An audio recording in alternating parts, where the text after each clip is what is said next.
Hi friends, welcome to our channel. మనం ఇప్పుడు పరమానందయ్య శిష్యుల కథల నుంచి 12వ కథను చెప్పుకుందాము. ఒకసారి పరమానందయ్య గారు తన శిష్యుల్ని నాయనలారా ఇలా రండి అన్నారు. అది విన్న శిష్యుల్లో కొందరు ఆయన దగ్గరికి వెళ్ళబోతుంటే వారిలో ఒక శిష్యుడు, ఒరేయ్ ఎక్కడికిరా వెళుతున్నారు అని అడిగాడు. ఏరా నీకు చెవుడా వినిపించడం లేదా? గురువుగారు పిలిచారుగా అన్నాడు. మనల్ని ఎక్కడ పిలిచారురా? ఆయన నాయనలారా అంటే తమ పితృదేవతల్ని రమ్మని పిలిచారు. నాయనలు అంటే మనం కాదురా అన్నాడు అమాయకంగా. నిజమేరా, పిలవకుండా వెళితే గురువుగారికి మన మీద కోపం వస్తుంది. సరే మనం ఇప్పుడు ఏం చేద్దాం అన్నాడు బ్రహ్మానందం. మన పేర్లు పెట్టి పిలిచేదాకా ఇక్కడే ఉందాం అని అందరూ అనుకున్నారు. అంతలో పరమానందయ్య గారు గట్టిగా, ఒరే శేషాద్రి, నీలాద్రి, అవధాన్లు, పుల్లంబొట్లు ఎక్కడున్నారా, ఇలా రండి అని అరిచారు. అలా ఆయన పేర్లతో పిలిచేసరికి అందరూ కలిసి ఒక్కసారిగా వచ్చి పరమానందయ్య గారి ముందు నిలబడ్డారు. ఒరేయ్, పక్క ఊర్లో పురాణ ప్రవచనం చెప్పటానికి వెళ్ళాలన్నాను కదా, ప్రయాణ ఏర్పాట్లు చేశారా అని అడిగారు పరమానందయ్య గారు. ఓ, నిన్ననే చేసి దాచాం.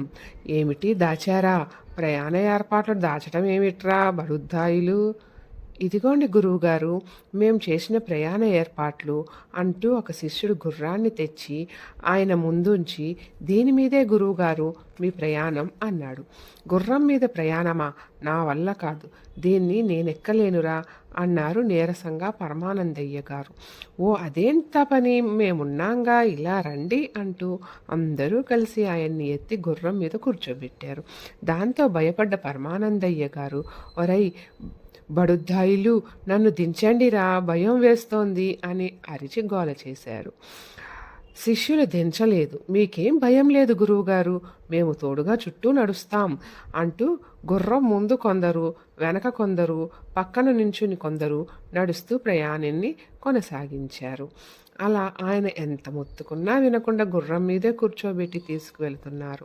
పరమానందయ్య గారి గుర్రం ప్రయాణం సాగుతోంది. దారిలో ఒక చోట పరమానందయ్య గారు ఎక్కిన మగ గుర్రానికి పచ్చిక మేస్తున్న ఒక ఆడగుర్రం కనిపించింది. అంతే, అది ఒక్కసారి దానివైపే చూడటం మొదలుపెట్టింది. శిష్యులు ఎంత ప్రయత్నించినా అది అక్కడి నుంచి కదలకుండా మొరాయించింది. భయపడ్డ పరమానందయ్య గారు, ఏరా ఎందుకురా గుర్రం ముందుకు కదలటం లేదు అన్నారు. అదే గురువు గారు, ఎందుకు కదలటం లేదు మీరే చెప్పాలి అన్నారు శిష్యులు. మీ బొంద, నేను ప్రశ్న అడిగితే తిరిగి నన్నే అడుగుతున్నారు, పిచ్చి వెదవల్లారా అని కసురుకున్నారు. ఒరేయ్, గురువుగారికి కోపం తెప్పించద్దు, మనమే దాన్ని ఎలాగో కదిలిద్దాం, దీని కళ్ళెం పట్టుకుని ముందుకి లాగండ్రా అన్నాడు ఒక శిష్యుడు. వాడు చెప్పినట్టే ఇద్దరు గుర్రం ముందుకొచ్చి బలంగా కళ్యాణ్ని లాగి దాన్ని కదిలించే ప్రయత్నం చేశారు. ఏం లాభం లేకపోయింది. అంతలో ఒకడు, గురువుగారు మన గుర్రం అదిగో అక్కడ పచ్చిక మేస్తున్న ఆడగుర్రాన్ని చూస్తోంది అన్నాడు. అందుకేరా ఇది మొరాయిస్తోంది, ఇకనైనా నన్ను క్రిందికి దించండి, హాయిగా నడిచి వెళ్దాం అన్నారు పరమానందయ్య గారు. అయ్యయ్యో, మేముండగా మీరు నేల మీద నడవటమా? ససేమీరా అది కుదరదు గురువుగారు, మేమే ఏదో ఒకటి చేసి ఈ గుర్రాన్ని కదిలిస్తాం అన్నారు. వెంటనే ఇద్దరు శిష్యులు నెమ్మదిగా పచ్చిక మేస్తున్న ఆడగుర్రం వైపు వెళ్ళి దాన్ని కర్రతో అక్కడి నుంచి అదిలించి తరిమేశారు. అలా ఆడగుర్రం కళ్ళ ముందు నుంచి వెళ్ళిపోవటంతో పరమానందయ్య గారు ఎక్కిన మగగుర్రం నెమ్మదిగా ముందుకి కదులుదామనుకుంది. అయితే అది గమనించని శిష్యులు దాని కళ్ళెం పట్టుకుని గట్టిగా ముందుకు లాగారు. ఆ అదుటికి గుర్రం గతి తప్పి ఒక్కసారిగా బోర్ల పడిపోయింది. గుర్రంతో పాటు గుర్రం మీద నుంచి పరమానందయ్య గారు కూడా అక్కడే ఉన్న బురద గుంటలోకి పడిపోయారు. అది చూసి శిష్యులకి కంగారు పుట్టింది. వారిలో ఒకడు, ఒరై పాపం మన గురువుగారు పడిపోయారా, మనం కూడా పడిపోకపోతే బాగోదు, ఏమంటారు అన్నాడు. నిజమేరా, బాగోదు అంటూ అందరూ ఒకరి తర్వాత ఒకరు వరుసగా వెళ్ళి పరమానందయ్య గారి మీద పడిపోయారు. దాంతో ఆయనకు ఒక్కసారిగా వాళ్ళంతా విరిగిపోయినట్లయింది. నెమ్మదిగా గొంతు పెగుల్చుకొని, ఒరై వెదవల్లారా, లేవన్రా, దున్నపోతుల్లా వచ్చి నా మీద పడ్డారేమిట్రా అని అరిచాడు. ఆ అరుపుకి భయపడ్డ శిష్యులు నెమ్మదిగా పైకి లేచి, అయ్యా గురువుగారు, మీరు పడ్డాక మేము పడకపోతే అది మిమ్మల్ని అవమానించినట్లు అవుతుందని ఇలా పడ్డాం తప్పంటారా అన్నారు. అంతా నా కర్మరా కర్మ అనుకుంటూ నెమ్మదిగా పైకి లేచారు పరమానందయ్య గారు. ఒరేయ్ అవధాన్లు, గురువుగారికి బురద అంటిందిరా, పదండి పక్కనే ఉన్న చెరువులో స్నానం చేయిద్దాం అన్నాడు ఒక శిష్యుడు. వెంటనే ఆయన మొత్తుకుంటున్నా వినకుండా అందరూ కలిసి మోసుకుంటూ చెరువు దగ్గరికి తీసుకెళ్ళి అక్కడున్న ఒక రాయి మీద కూర్చోబెట్టారు. గురువుగారు, మీరిక్కడే కళ్ళు మూసుకుని కూర్చోండి, మీ స్నానం కోసం నీళ్లు తెస్తామంటూ కొందరు చెరువు దగ్గరికి వెళ్ళారు. వెళ్ళిన వాళ్ళు 2 దోసిళ్లతో నీళ్లు పట్టుకుని తెచ్చి కళ్ళు మూసుకుని కూర్చున్న పరమానందయ్య గారి మీద పోశారు. అయితే వాళ్ళు తెచ్చిన నీళ్లు దోసిళ్లలో నుంచి పూర్తిగా దారిలోనే కారిపోయాయి. ఒక్క చుక్క కూడా పరమానందయ్య గారి మీద పడలేదు. దాంతో ఆయనకి అనుమానం వచ్చి కళ్ళు తెరిచారు. ఒరేయ్, నీళ్లు ఏవిరా, ఎంతసేపు కూర్చోబెడతారు, అసలు నీళ్లు తెచ్చారా లేదా అని అడిగారు. గురువుగారు, మేమంతా మా 2 చేతులతో చెరువులో నీళ్లు తెచ్చి మీ మీద పోస్తున్నాం. అయితే విచిత్రంగా మీ దగ్గరికి వచ్చేంతలోనే అవి మాయమైపోతున్నాయి. ఎందుకో మాకు అర్థం కావటం లేదు అన్నారు అమాయకంగా. మీ తెలివి తెల్లారినట్టే ఉంది పిచ్చి వాళ్ళలారా అని. అవి మాయమవ్వటం కాదురా, మీ వేళ్ల సందుల్లోంచి కారిపోతున్నాయి అన్నారు.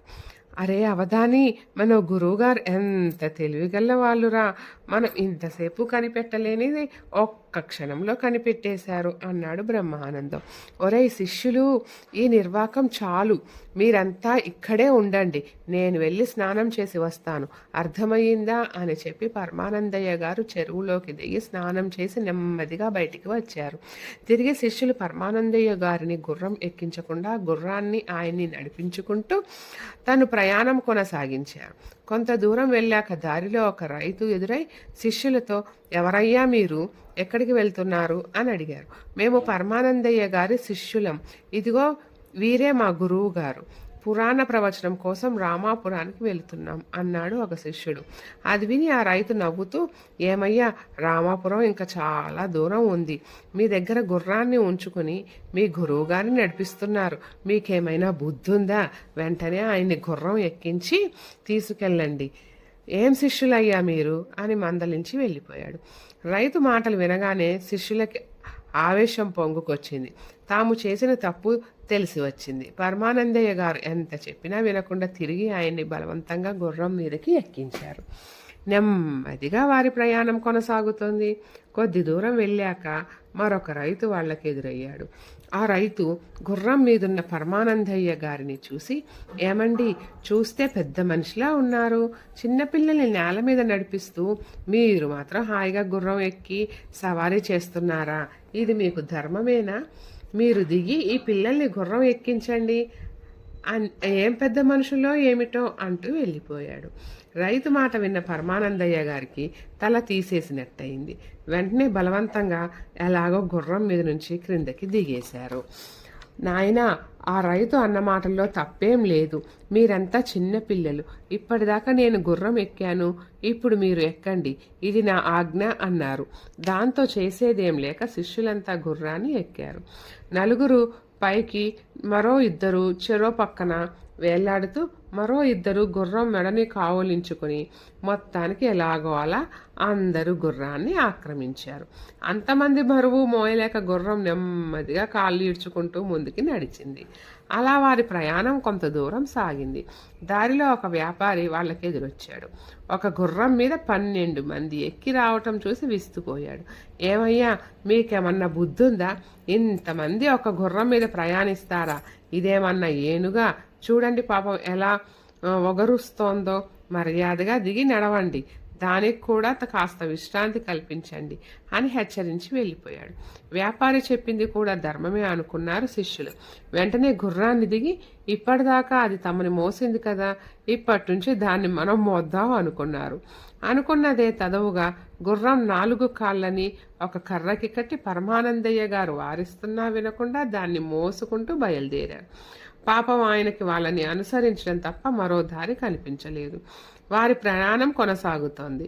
కొద్ది దూరం వెళ్ళాక ఒక గ్రామస్తుడు ఎదురై, ఏమయ్యా, గుర్రానికి ఏమైంది, ఇలా కర్రకి కట్టి మోసుకెళ్తున్నారు అని అడిగాడు. ఏం కాలేదండి, పాపం ఈ గుర్రం మమ్మల్ని ఒక్కతే మోయలేదు కదండి, అందుకే దీన్ని ఇలా తీసుకుపోతున్నాం అన్నారు శిష్యులు. పిచ్చి వాళ్ళలారా, గుర్రం ఉన్నదే మోసుకుపోవటానికి, మరి మీరు గుర్రాన్ని ఎందుకు మోస్తున్నారు గాడిదల్లాగా అని నవ్వుకుంటూ వెళ్ళిపోయారు. దాంతో వాళ్ళకి చిర్రెత్తుకొచ్చింది. వెంటనే గుర్రం కట్లు విప్పి పరమానందయ్య గారి దగ్గరకు వచ్చారు. అయ్యా గురువుగారు, మీరెన్ని చెప్పినా ఇక వినం, మీరు మాత్రమే గుర్రాన్ని ఎక్కి ముందు వెళ్ళండి, మేము మీ వెనకే వస్తాం అంటూ ఆయన మాటల్ని వినిపించుకోకుండా బలవంతంగా గుర్రం మీదకి ఎక్కించారు. పరమానందయ్య గారి గుర్రం ముందుకి కదిలింది. వెనకే వస్తున్నారు. అప్పటికే బాగా పోయిందేమో, దానికి దారిలో ఎదురైన రాయిని చూసుకోక కాలు జారి పడిపోయింది. దాంతోపాటు పరమానందయ్య గారు కూడా ఎగిరి నేల మీద పడ్డారు.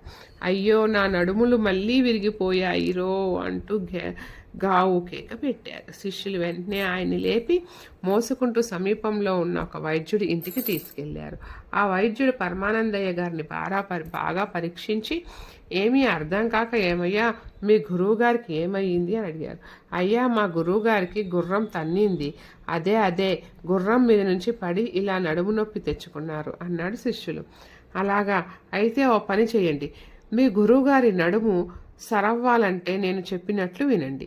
ముళ్ళుని ముళ్ళుతోనో తీయాలంటారు తెలుసు కదా. వెంటనే మీరు ఏ గుర్రం మీద నుంచి మీ గురువుగారు పడిపోయారో ఆ గుర్రంతోనే ఆయన వీపు మీద తన్నించండి, దాంతో నడుము సరైపోతుంది అని సలహా ఇచ్చాడు. అది విన్న శిష్యులు పరమానందయ్య గారు వద్దంటున్నా వినకుండా ఆయన వీపు మీద గుర్రంతో గట్టిగా తన్నిచ్చారు. ఆ దెబ్బకు ఆయన నడుము నొప్పి బాగైపోయింది. Thank you friends.